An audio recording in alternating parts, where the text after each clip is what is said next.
everyone! Welcome to my channel, the Baking Diva. Well, you all know what today is. It's Sunday. And what is Sunday? It's Shoutout Sunday. So you got to make sure that you tune in every Sunday because you never know when you might get the shout out. So, who is the diva going to shout out today? Let me think. Today's channel that I'm shouting out is Yester Kitchen. That's what I said, Yester Kitchen.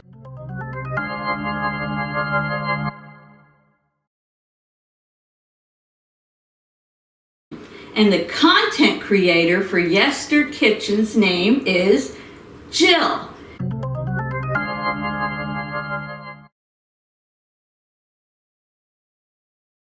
And Jill is great.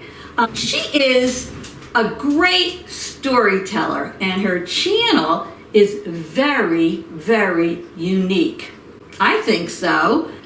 She cooks up retro dishes. It's a retro channel. She cooks up retro dishes that many of us grew up with, and she captures a lot of memories along the way.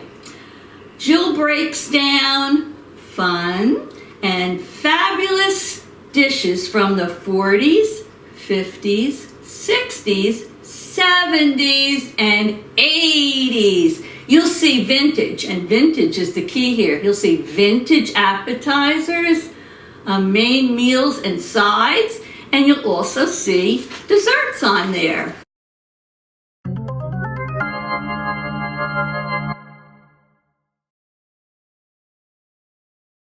Jill's motto is, every dish has a story. That's right.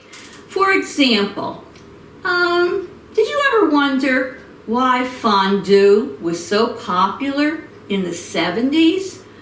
I know the cameraman and I, we used to have fondue parties. We'd have people over, and we'd put out a nice spread. We'd have like the meat that you could put on the skewers and cook in the oil. We had the little pieces of hard bread, and we had the cheese fondue that you could dip into the cheese. And then we had chocolate fondue that you could dip your fruits and your strawberries and your pound cakes in. We always had a lot of fun with our fondue get-togethers, and that was, I guess, in the 70s. So, who started that trend? And I don't know, what made it take off? Did you ever wonder where fettuccine alfredo came from? I mean, fettuccine alfredo? I don't know. And what about Thousand Island dressing?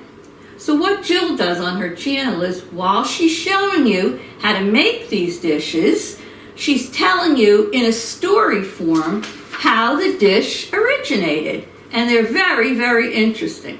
I'm gonna tell you about one particular video that Jill has on there. I'm not going to tell you any more, and I hope she won't mind me telling you about this one, but I'm just trying to give you a little example of what she does. She told the story about how Thousand Island dressing came to be. Now, I might have to refer to my notes because I don't have everything memorized from her video, but there was a couple who were from, Clayton, New York. And their names were George and Sophia Lowland. And this was back like in 1890. And they ran a bed and breakfast, like a little inn there. And Sophia, she did all the cooking and the cleaning and all those things. And George, well, he was out fishing all day. And then I guess they were, at the time, I think Clayton was a small group of like 1,000 islands. Remember that now, 1,000 islands. And around 1907, a couple came, and they were on a fishing tour. Now, they decided to stay at the inn. The wife, what was her name now? May. May was an actress. She was a famous actress at the time.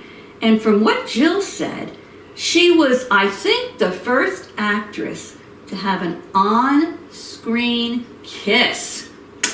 And that's when it all started, kissing on screen. Well, anyway, they were out fishing, and after they were done fishing for the day, they came back to the inn, and as Jill explains, Sophia made lunch for them, and she served them salad with this dressing. And May loved the dressing, and she asked Sophia if she could have the recipe. And Sophia said sure, and she wrote it down. And they didn't have a name for it, so May just wrote down Sophia's sauce.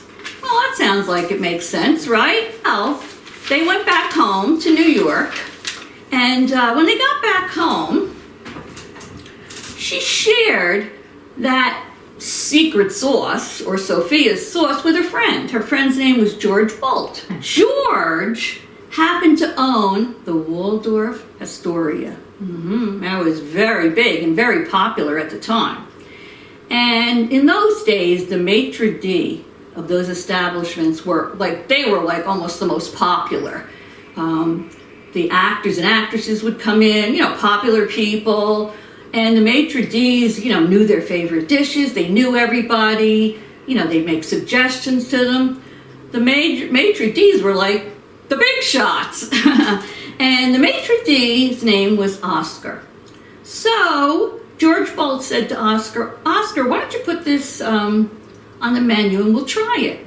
So from what Jill tells us, Oscar put it on the menu and everybody loved it. Everybody loved it. So actually Oscar was the one credited for making this dressing so popular, and it just seemed like a no-brainer. Where it came from was Clayton, which they called the Thousand Islands, so they called it Thousand Island dressing. So that is just one of Jill's videos. Trust me, she has many on there, and they're so good. But I just wanted to give you a little example of, as she's making it, Thousand Island dressing she makes is yummy. But as she's making it, and she's telling you what she's putting in, she's a great storyteller, like I told you before, and she's telling you the history and the origin of these old dishes. I think it's fascinating. I love her channel. It's actually one of my favorite cooking channels. So anyway, Jill, she's pretty, she has dark hair, and she wears the best aprons. And you know the diva. I like to dress in character sometimes when I'm doing my videos, and I do have quite the collection of aprons. Well, she's right up my alley because she has great aprons and sometimes she dresses in character. Recently, she did a video and she had a tiger onesie on. And she looks so cute in it. And some of the other things she talks about, another example, like Thanksgiving is coming up. So you know that green bean casserole that's so famous in everybody's house and very popular at Thanksgiving? Well, Jill will tell you how that green bean casserole originated. And these are very fascinating facts, especially if you're one that likes facts. I think in one of her videos she talks about stuffed mushrooms and Three's Company. You'll have to tune in to see what she tells us about that. Remember the TV show that used to be on, Three's Company, with Suzanne Summers? There goes my grandfather clock. All of you that follow me are familiar with that by now. Where did Cherry's Jubilee originate, and how did that get its name? And what about pineapple upside down cake? And so much more. I should say that, I don't know if I said this before, so Jill, she uploads every Friday, and I know for a fact that she reads all her comments. And she encourages, she asks her subscribers that if you have a fond memory of a food or a food dish that when you were growing up, that was in the 50s, 60s, or 70s, she'd love to hear about it. Also, possibly a favorite restaurant that you used to go to that maybe isn't open anymore, or maybe a special family dinner and a memory you have around that time. She loves to hear all these things. But she's a fascinating lady, and she has an awesome channel. So I'm going to put the link to Jill's channel down below in my description box. Head on over there, show Jill some love, hit that subscribe button, and I guarantee you will not be disappointed in her channel. It's so interesting. I love it. If you head on over there, tell her the Baking Diva sent you, because you know, we all could use a little help from our friends, right? That's what I believe, and that's why I started this Shoutout Sunday. You all seem to like it, and you were all telling me, keep going with it, so it'll be almost 2 months now, and I'm having a lot of fun with it. So make sure stay tuned every Sunday, because you never know when it could be you. And before I say goodbye, if you haven't already subscribed to the Divas channel, go down below, hit subscribe, and the little bell next to it. It's free, and you'll get a notification every time I put a new video up. And also, tomorrow, October 20th, 10 a.m. Eastern Standard Time, we are having a 6-channel Halloween dessert collab. It's moi and 5 other channels. Trust me, it won't be boring. No, this collab will not be boring. You never know what you're going to find on these channels, so make sure you come back and watch everybody's video on this Halloween dessert collab. You'll love it. So anyway, say hi to Jill, head on over, show her a little love. We can all use a little help from our friends, and I will see you next time. Have a great day. Toodles!